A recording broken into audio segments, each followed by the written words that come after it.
Good morning, X Factor Nation. We got an early NBA Daily Show here for you. Happy Thanksgiving. Figure we get on here and get this out before the festivities begin. We had 12 games to get into from last night, so we're going to hop right into it. But as always, don't forget to like, comment, subscribe, tell some friends about us, tell some family about us around the Thanksgiving dinner table today. But we'll hop right in. The Charlotte Hornets came out on top against the Philadelphia 76ers, 107-101 for the 76ers. It seemed to be three, four guys played well for them. Nobody else did. Shake Milton, 22 points. D'Anthony Melton, 20. Tobias Harris, 19. Montrezl Harrell was 16 and 7. Nobody else scored double digits. Nobody else really did anything at all. Paul Reed had 8 rebounds off the bench. So, I mean, a quiet night for the 76ers after a big win. I guess you could call it a big win against the Nets the night before. No stars. I guess this is something you would expect. And for the Hornets, Terry Rozier had 22 and 6. Kelly Oubre had 14. Mason Plumlee with 11 and 13. PJ Washington with 19. Jaden McDaniels with 11. And Nick Richards with 13 and 13 off the bench. This Hornets team, they're not very good. They're 5 and 14. They have a lot of trade pieces, though. And I want to see something done. I want somebody on this team to move. I feel like they have several guys that a couple teams could really want and could benefit from getting. So we'll see what happens. I just don't like I don't see them really competing for anything. And I don't know why they'd want to keep this group together again. The Cavaliers came out on top 114 to 1 or 114 to 96 over the Portland Trailblazers. For the Cavs, a spread out scoring affair from their front or from their starting five. Uh, Evan Mobley with 10 points, 12 rebounds, 3 assists, 3 blocks. Marsh Stevens had 12. Jared Allen, 24 and 13. Jared Allen, is he a top five center in the league? It's up for debate. I mean, I would listen, you know. I think it's obviously Joel, it's Jokic, it's Bam, it's Gobert, and then who's that fifth spot? Is it Jared Allen? I mean, he's really, really solid, really, really good. Donovan Mitchell had 34 points, 2 rebounds, and 1 assist. And then Darius Garland with 24 and 12. Solid performance from their starting five. Nobody else stepped up. Dean Wade had 4, Isaac Cora had 3, and Chetty Osman had 3 as well. So I really like this Cavs team. As you know, I would love to see more productivity off their bench, but nonetheless, it's a good win there. For the Portland Trailblazers, Jeremy Grant had 21. Yusuf Nurkic with 22. Anthony Simons with 20. And Devin Eubanks with 10 off the bench. No Dame Lillard last night. I guess this is what you expect. This Trailblazers team is really starting to cool off. Um, with Dame sitting out and you're playing a good team in the East, I guess you can't really beat them up too bad. I would love to see more though, especially when Dame's out. But I don't think this team has pieces off the bench to really be productive and really make a big run. And I think during this trade season, which seems to have already started, they need to go after a couple guys that they can bring off their bench that will really help their depth. And I think if they do that, they could be. I don't know if I'm willing to give them contender title, but they could make some noise. The Minnesota Timberwolves came out on top 115 to 101 over the Pacers. Buddy Hield had 13. Miles Turner continues to try to raise his stock in the trade market. He had 31 and 7. Tyrese Halliburton with 10 and 14. And Benedict Mathurin, if you watch anything over here in X Factor, you know how high we are on him. He had 21 off the bench, shot 5 of 11. We have our weekly pod comes out today. Go check that out. We hit Benedict Mathurin pretty hard. And for the Minnesota Timberwolves, Karl Towns with 23 and 11 and 8. Rudy Gobert with 21 and 16. Anthony Edwards with 19 and 7. D'Angelo Russell 15 and 12. Jalen McDaniels, whichever one he is had 18. This Timberwolves team, every time I say something bad about them, it seems they have a nice win. We have a pod coming. We have a video coming out tomorrow. We talk about Karl Anthony Towns and Anthony Edwards if we're still all in or not on him. And I think you'd be surprised with some of the answers. So go check that out if you can. It's coming out tomorrow. Big win there for the Timberwolves. So if you ask me, they really need to get as many wins as they can, especially against teams that they should win. They're at 10-8 right now. They need to pick it up. The Kings, who were red hot, finally lose after winning 7 in a row. They lost 106 to 115 over the Atlanta Hawks. Malik Monk off the bench had 27. This is what you expect out of him. He had 12 of 18 from the field, 3 of 7 from 3. Every couple games he's going to go really, really crazy, and then the games he's not going crazy, he'll probably still provide around 12 to 14 points off the bench. Really solid bench player though. I like his role here in Sacramento.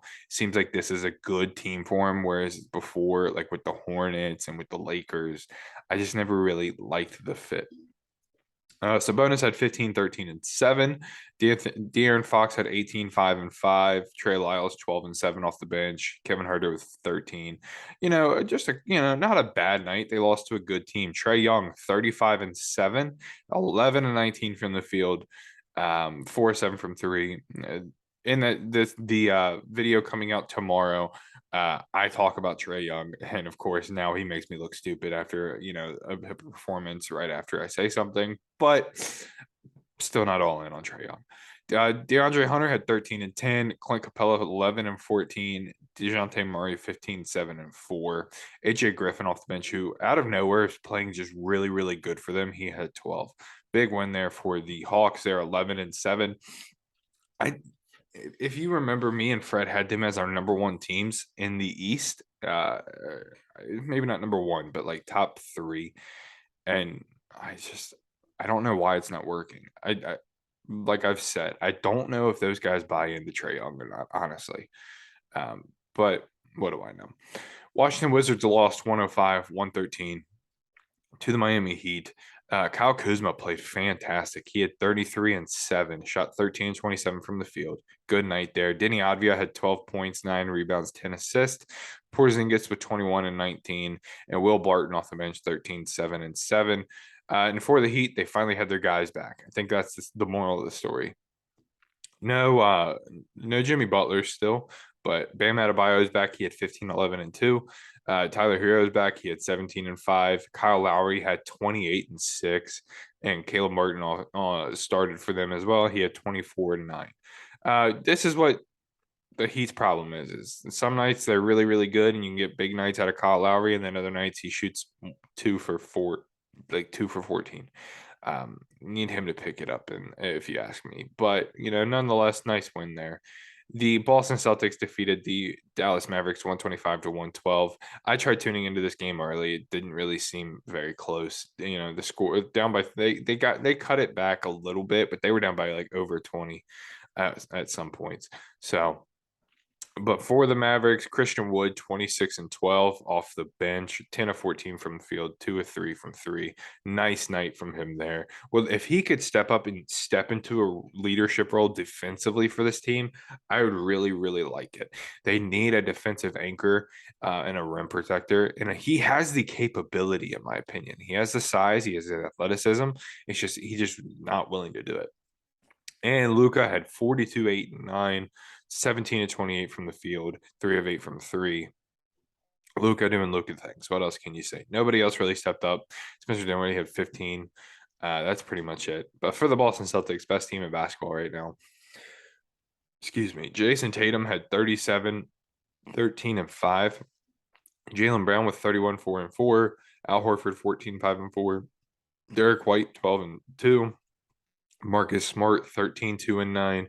Malcolm Brogdon, 13, 6, and 2. When you have 6 guys scoring double digits, you're going to win the game, especially 6 guys that are as dynamic as this Boston Celtics group. They're just the best team in basketball right now. There's no two ways about it. The Brooklyn Nets came out on top of 112-98 over the Raptors. Kyrie Irving, 29 points, 11 to 16 from the field, 5 of 8 from 3. It cracks me up that he can be gone, be suspended, take a leave of absence, whatever it is, for extended amount of time and then come back and just hoop. It's phenomenal. Nicholas Claxton had 14 and 12 with 4 blocks. Kevin Durant only 12 points, 7 rebounds, 5 assists though, 5-10 from the field. Good night for him, efficiency wise, but not really being aggressive, but they really didn't need him to be. Ben Simmons with 14 and 6 as well. This Nets team might be starting to figure things out and maybe be able to get some momentum on their side, which it could be interesting. For the Raptors, OG Anunoby had 15, 5, 4, and 2 steals. He continues to be solid defensively. Thad Young, 12 and 8 and 5 off for them. And off the bench, they had 2 guys in with a double-double. Juancho Hernan Gomez had 10 and 10. Chris Boucher with 12 and 16. Dalton Jr. had 10 off the bench as well. Gary Trent with 19 for them. This Raptors team, man, I don't know what it is. They didn't have they didn't have Scotty Barnes last night. They didn't have Fred VanVleet, still no Pascal Siakam. So I guess you would expect them to lose this kind of game. But still, I mean, they're 9-9. I expected more. I think they have the tools to be solid. They have the length. It's just they don't have bucket getters, and they need one. And I think this trade season, go and find you one, please.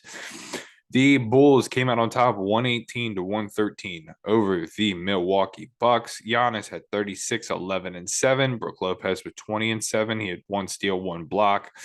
Drew Holiday with 14 and 11.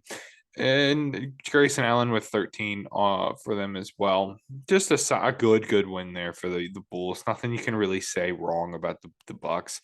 DeMar DeRozan 36, Zach LaVine with 18, Vucevic with 18, Patrick Williams with 11. Kobe White with 14, Javonte Green with 11. So another case of 6 guys scoring double figures. Whenever a team scores like that much and that well, it's going to be hard to lose, to lose. The Nuggets came out on top 131 to 126 over the Oklahoma City Thunder. The Nuggets really blew this game out wide open early on, had a big lead. The Thunder were able to chip away. And this is what I said yesterday on the Daily Show, if you remember. When Jokic sits the bench, they are not good. They need a backup big. They need some help, and they need to figure it out. Bruce Brown had 17, 13, and 10 with 4 steals. He's playing phenomenal for them. What a great pickup. Aaron Gordon, who had 17 points in the fourth quarter, finished with 31, 8, and 4 with 2 blocks. Caldwell Pope with 15 and 7. Vlatko Konchar had 19, 4, and 5 with 3 blocks. And then, of course, Jokic, big game. 39, 10, and 9 for him. He shot 11 of 15 from the field. They're just having to rely on him for so much. A guy like Bruce Brown is willing to step up and play great. And Aaron Gordon, I think, has played really well. He's kind of going under the radar. And for the Thunder, Shai Gilgeous-Alexander finished with 31, 11, and 7. He shot 8 of 20. He did kind of struggle from the field. He, especially late, they were making him take tough looks. Wasn't able to figure it out. Had 14 of 14 from the line, though, so great numbers there. Isaiah Joe with 21 off the bench, just a guy that you can throw in there that's going to find a good shot and hit shots. I like that a lot. Lou Dort with 18 and 7. Josh Giddey, quiet night, 12, 4, and 6. And Jalen Williams, the rookie from Santa Clara, finished with 16. There was a few moments that I think he cost them this game. They brought him in. You fought this far to get back. There was less than 2 minutes left.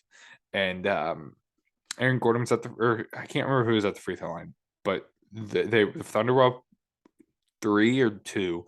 Jalen Williams gets subbed in, boxing out Aaron Gordon, misses a box out assignment. Aaron Gordon gets the ball, dunk it, and it's a tie game. It's a big momentum shift. You get that rebound, and going down and score. That's a 3-4 point game with like a little over a minute left. That's big.